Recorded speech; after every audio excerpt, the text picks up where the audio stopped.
ओम नमः शिवाय। दोस्तों, स्वागत है आपका अपने चैनल मदर हेल्थ योगी की यात्रा पे। जैसा कि आप सभी जानते हैं, भागवत गीता की सीरीज शुरू हो रही है, लेकिन इस सीरीज के शुरू 2 एपिसोड ऑलरेडी हो चुके हैं। लेकिन मेरे दिमाग में ये विचार आया कि लोग क्यों पढ़ेंगे भागवत गीता पूरा, क्यों पढ़ना चाहेंगे? क्योंकि बहुत सारे लोग तो जिनको बोलना भी नहीं पड़ता, जिनको किसी से राय लेने की जरूरत नहीं है कि भागवत गीता पढ़नी चाहिए या योग करना चाहिए या अपनी जीवनचर्या को सुधार में लाना चाहिए। लेकिन बहुत सारे ऐसे हमारे मित्रगण हैं, भाई बहन हैं, जो अपने दैनिक दिनचर्या से उनको इतनी फुर्सत नहीं निकाल पा रहे हैं कि वो पढ़ेंगे या समझेंगे इन चीज़ों को और क्यों ज़रूरी है। चूँकि आप दैनिक जीवनचर्या जो आप कर रहे हैं, अभी उसमें आप इस तक फंसे हुए हैं, एक मैट्रिक्स की तरह आप उस सभी चीज़ों में कैच हैं। तो बहुत ज़रूरी होता है तब जाके किसी ऐसे दोस्त की, ऐसे मेंटोर की या गुरु की, जो इन सब चीज़ों से अवगत कराए, जो जिनको जानने के लिए आपके पास समय भी नहीं है कि मैं इनकी बात भी सुनूं। तो जब ये आपके वीडियो आपके हाथ तक पहुँचे तो आप इसे ज़रूर क्लिक करके देखिएगा एक बार, और पूरी 100% 90 डिग्री % आपका जो है लाइफ चेंज हो सकती है इस अध्यात्म के द्वारा, इस वीडियो के द्वारा। तो मैं थोड़े से डिस्क्लाइमर देना चाहती हूँ कि मैं ये गीता सीरीज क्यों शुरू करना चाहती हूँ। बहुत सारे अभी गीता सीरीज जो है सो यूट्यूब चैनल्स पे चल रहे हैं, और जिनको जैसे समझ में आता है वो सारे उन चीज़ों को ले रहे हैं, समझ रहे हैं। लेकिन मैंने जो शुरू किया है ये बहुत ही आसान भाषा में, बहुत ही आपके जीवन के एक छोटे से छोटे एस्पेक्ट्स को टच करता हुआ ये भागवत गीता की शुरुआत है। क्योंकि ईश्वर ने बनाया भी ऐसे ही है, ज्ञान भी इन्हीं के लिए दिया था कि आपके जीवन के हर चीज़ से ये टच करे। जीवन ही गीता है। तो इसलिए मैं थोड़े से इस चीज़ के बारे में आप लोगों से बात करना चाहती हूँ कि भागवत गीता आखिर हम क्यों पढ़ें, क्या ज़रूरत है इसकी। कल पुर्जों के युग में दोस्तों, मशीनी मानव एक विभिन्न प्रकार के बाजारवाद को एकमात्र बढ़ावा देने हेतु ये युग पूर्ण रूप से तैयार है। हम सभी देख रहे हैं, जान रहे हैं, समझ रहे हैं। आज हर जगह बिजनेस, व्यापार, हर क्षेत्र में घर के आराम सुविधा के अप्लायंसेज हों, मेकअप हों, ब्यूटी प्रोडक्ट्स ने भी बाजारवाद को देखते हुए नए नए ब्रांड्स और तो और विकास का यानी व्यापार का ये चरम है कि ये देश विदेश से राज्य शहर होते हमारे समाज में भी व्यापार होने लगे। समाज तो समाज, अब रिश्ते भी व्यापार की नींव पर ही टिके हैं, वरना कैसे रिश्ते। तो हम सोच सकते हैं कि ह्यूमैनिटी का ग्राफ आज कितना नीचे है, ये शून्य पर पहुंच गया है। प्रेम, विश्वास, धैर्य, मदद और आत्मिक विकास या आत्मीय होना, ये सभी परमात्मिक तत्वों की शुद्धता और उनके गुण खत्म हो रही हैं। ये सभी बातें भी पुरानी हो चुकी हैं, है ना। अब नई बातें क्या हैं? नई बातें हैं परमात्मा की खोज, स्वयं की खोज। मानवता की एक खास बात ये है कि वो जो है उससे संतुष्ट नहीं हो सकता। ये असंतुष्टि या खोजी स्वभाव उसे आज यूनिवर्स और एलियंस तक पहुंचा दी है। इसका एक पॉजिटिव पहलू भी है, एक नेगेटिव पहलू भी है कि उनका खोजी स्वभाव। और दूसरा नेगेटिव पहलू ये है कि खोजते खोजते स्वयं को ना खो दो। आज मानव न सिर्फ अपने ग्रह पृथ्वी तक सीमित है, बल्कि अपने सौरमंडल के अनेकों ग्रह और उस ग्रह के परजीवी से भी कनेक्टेड है। ये घटना बहुत साल पहले खोज ली गई थी, उनसे कनेक्शंस भी छिपा लिया गया था। ये सभी कुछ बड़े विदेशी कंट्रीज ने अपने विकास और स्वार्थ के कारण सारी जानकारी को गुप्त रखकर सिर्फ स्वयं के विकास पर ध्यान दिया और महा कंट्रीज बन गए।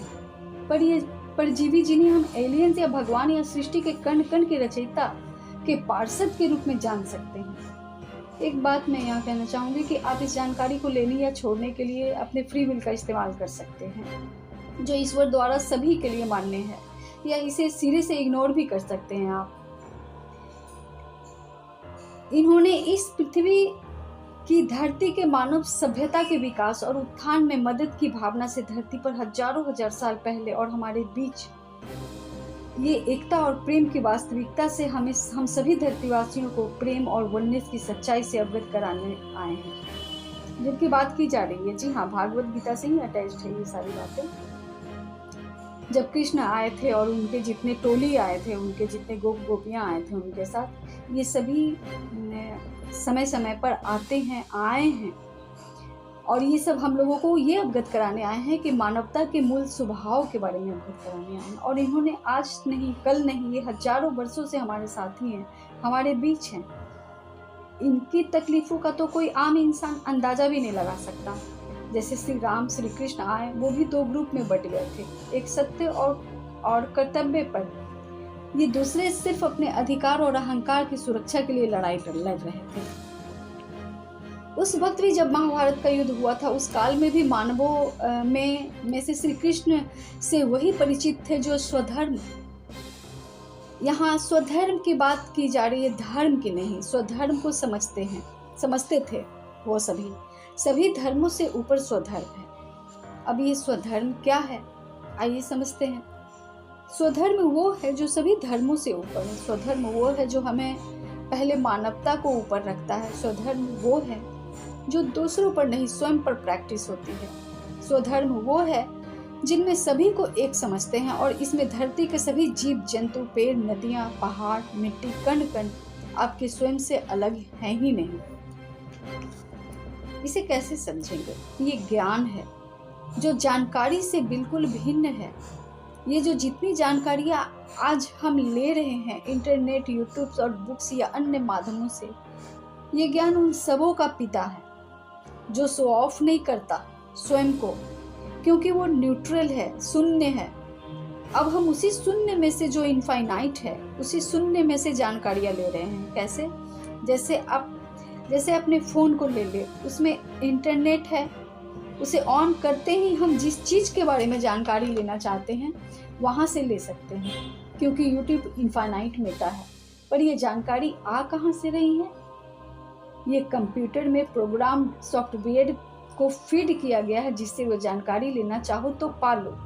ये जो सॉफ्टवेयर है ना, वो सारी जानकारी को अपने अंदर सेव रखता है, जो भी उसमें डाला गया हो। बस वही चीज़ है ये यूनिवर्स। इसमें सब कुछ पहले से वायुमंडल में विद्वान है, हम इसके कनेक्शन में नहीं हैं। बस इससे कनेक्शन बनाना अब कठिन नहीं है। अपने शरीर शुद्धि, मन शुद्धि और आत्म शुद्धि से इसे शुद्ध करके शारीरिक, आत्मिक, मानसिक स्तर पर जुड़कर इस प्रोग्राम को एक्टिवेट कर सकते हैं। इसके तरीके कई हैं, पर मैं यहाँ भागवत गीता के एक नए तरीके से भागवत गीता को अवगत कराना चाहती हूँ। मतलब अब के जनरेशन को सत्संग नहीं, नए एरा को, नए माइंड को नए तरीके से श्रीमद् भागवत गीता को एक्सप्लेन करके, समझा कर, ये इस नए एरा जो कि धरती की अब बन रही हैं, इसमें अपने कनेक्शंस को, अपनी चेतना को ऊपर उठाकर इस धरती के मैट्रिक्स से हम ऊपर कैसे उठे, कैसे इस जाल को हम समझे कि वास्तव में हम स्टक हैं, क्या हम फंसे हैं, हम जा कहाँ रहे हैं, ये जाल क्या है। इसे हम भागवत गीता, जो हमारे भारत की आत्मा है, इसके माध्यम से जानेंगे। भागवत गीता वो माध्यम है दोस्तों, हम सभी पृथ्वी के सभी मानव के लिए, जो हमें हमारे जीवन में आए हर एक समय, पल, क्षण, यानी प्रत्येक मानव के आत्मिक विकास में सहायक होकर धरती, समाज और परिवार में एक मानव के चेतना को ऊपर उठाकर उसे हर प्रकार से समृद्ध बना सकने में पूर्ण सक्षम है। पर ब्रह्म को पता था कि ऐसा समय धरती पर आएगा जहां मेरे सारे बच्चे भ्रम और भय से आक्रांत होकर आत्म समृद्धि, आत्म संतुष्टि की तलाश में भटकेंगे। इसलिए उन्होंने श्री कृष्ण के मानव अवतार में धरती पर आकर कर्म द्वारा और ज्ञान द्वारा पहले ही समूचे मानव सभ्यता को दे दिया। अब हम सब उस ज्ञान सागर में तैर कर इस भाव सागर को पार कर सकते हैं। आप सभी मित्रों अपने जीवन में थोड़ा समय निकालकर श्री गीता जी को पढ़ने में, जानने में लगाएं, जो आपके आत्मा की औषधि है। या इस चैनल पर भी बहुत ही साधारण भाषा में श्री गीता जी के 18 अध्यायों के वर्णन वाले सत्र चालू हैं, आप लोग ज्वाइन कर सकते हैं। ये सत्र आपके हमारे आम जन के जीवन से जुड़कर ही सारी जानकारी होगी। आप लोग कमेंट बॉक्स में जाकर कमेंट करें, क्या ये होना चाहिए? आज के समय के बाहरी विपरीत परिस्थितियां में हम अपने अंदर उतरे और सर्वप्रथम स्वयं से जुड़ने की कोशिश करनी चाहिए। हम लोगों को जुड़ना चाहिए, और ये जुड़ाव जो है भागवत गीता बहुत अच्छे से कनेक्ट कर देता है आपको आपके स्वयं से, आपके जीवन चक्र से, आपके अपने वर्तमान की जो परिस्थितियां हैं और आप उस वर्तमान परिस्थितियां में स्वयं हैं, या आपका पास्ट है या फ्यूचर है या प्रेजेंट है, उन सभी से कनेक्टेड रखता है। तो भागवत गीता की सीरीज तो चालू हो गई हैं, लेकिन अपने कमेंट बॉक्स में कमेंट जरूर करें कि ये आप लोगों को कैसा लगा, क्या ये मदद मिल रही है ये वीडियो से आप लोगों को। तो मिलती हूँ आपसे अपने अगले वीडियो पे, तब तक के लिए ओम नमः शिवाय। आप सदैव अपने मार्ग पे अग्रसर रहें, सदैव ईश्वर की कृपा आप सब पे बनी रहे।